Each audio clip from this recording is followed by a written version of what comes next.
मनसेने ticket नाकारलं का तुम्हाला? अजून काय होते काय नाही होते त्यातच बराच वेळ चाललेला आहे. आता एवढा वेळ गेला निघून की आता काम करायला 15 दिवस पण नाही राहिलेले. इकडे तिकीट मिळणार आहे का तुम्हाला? झालं का? आणि सन्माननीय अजितदादा त्याचा निर्णय घेतील नक्कीच. हा अंतर्गत असल्यामुळे नाही इथं मी बोलू शकत. मला एकच माहिती आहे, सन्माननीय राजसाहेबांवरती आम्ही मनापासून प्रेम केलेलं आहे. गेले 18 वर्ष काम करतोय आणि ह्याच्यापुढं सुद्धा राजसाहेबांवरती प्रेम करत राहील आम्ही. होतात मनसेचं पद सुद्धा तुमच्याकडे होतं, अनेक मिटिंगला सुद्धा झाल्यात. आज असं काय झालं की थेट तुम्ही राष्ट्रवादीची घड्याळ हाती बांधली? सन्माननीय राजसाहेबांच्या नेतृत्वात गेले 18 वर्ष आम्ही महाराष्ट्र नवनिर्माण सेनेचं काम करतोय. माझ्या पश्चिम महाराष्ट्राची जबाबदारी होती. संपर्क अध्यक्ष म्हणून कोल्हापूरचं काम करत होतो मी. जनहित विधी कक्षावरती महाराष्ट्र नवनिर्माण सेनेच्या जनहित कक्षावरती सरचिटणीस म्हणून काम करत होतो. पुणे शहर उपशहर म्हणून अध्यक्ष म्हणून काम करत होतो.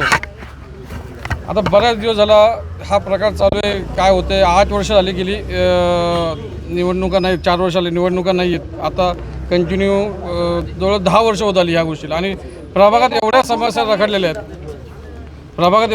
रखडलेल्या आहेत गेल्या 5 वर्षाच्या आणि आता उरलेल्या 4 वर्षाच्या. तर हा समस्या खरं तर नागरिकांच्या समस्या असतात. इथं राजकीय पक्षापेक्षा तुमचं प्रभाग कुठला? 27. मग मनसेने तिकीट नाकारलं का तुम्हाला? अजून काय होते काय नाही होते त्यातच बराच वेळ चाललेला आहे. आता एवढा वेळ गेला निघून की आता काम करायला 15 दिवस पण नाही राहिलेले. इकडे तिकीट मिळणार आहे का तुम्हाला? झालं का? आणि सन्माननीय अजितदादा त्याचा निर्णय घेतील नक्कीच. मनसेमधला अंतर्गत कलह जो आहे तो अनेक वेळा चव्हाट्यावर आलेला आहे.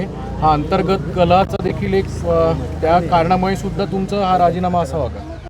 आता ह्या अंतर्गत कला असला तरी हा अंतर्गत असल्यामुळे नाही इथं मी बोलू शकत. मला एकच माहिती आहे, सन्माननीय राजसाहेबांवरती आम्ही मनापासून प्रेम केलेलं आहे. गेले 18 वर्ष काम करतोय आणि ह्याच्यापुढं सुद्धा राजसाहेबांवरती प्रेम करत राहील आम्ही.